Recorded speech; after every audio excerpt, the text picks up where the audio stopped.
வணக்கம். நான் மெய் ஜோதிட ஆலோசகர் கே கார்த்திகேயன், கள்ளக்குறிச்சியிலிருந்து பேசுகிறேன்.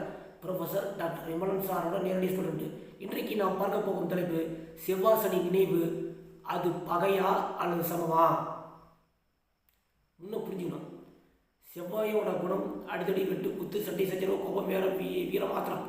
சனியோட குறைவு தவறான புரிதல், தாழ்மையான பணமே தாழ்மையான பணம் தள்ளி போடுதல், முடி சொல்வது தெரியாதவன், தனிமையை உணர்வுடன் கூடியவன் சனியன், சோம்பரித்தனம் உடையவன், வறுமை உடையவன், துக்கமுடைய தோழன். இந்த ரெண்டும் சேரும் பொழுது கடினமான உழைப்புக்குத்தான் சரியாக வருது, சமம் என்றாகிறது. செவ்வாயும் கடுமையான உழைக்கக்கூடியவன், சனியும் கடுமையான உழைக்கக்கூடியவன். அதாவது யாரும் செய்ய முடியாத வேலைகளை, கடினமான வேலைகளை இவர்கள் இருவரும் செய்யக்கூடியவர்கள். உழைப்புக்கு சமம்தான். ஆனால் கிரக சேர்க்கைகள் இணைவு, அதாவது தனி மனிதனுக்குள்ள கிரக சேர்க்கை இணைவு அது நல்லதல்ல. நன்றி, வணக்கம்.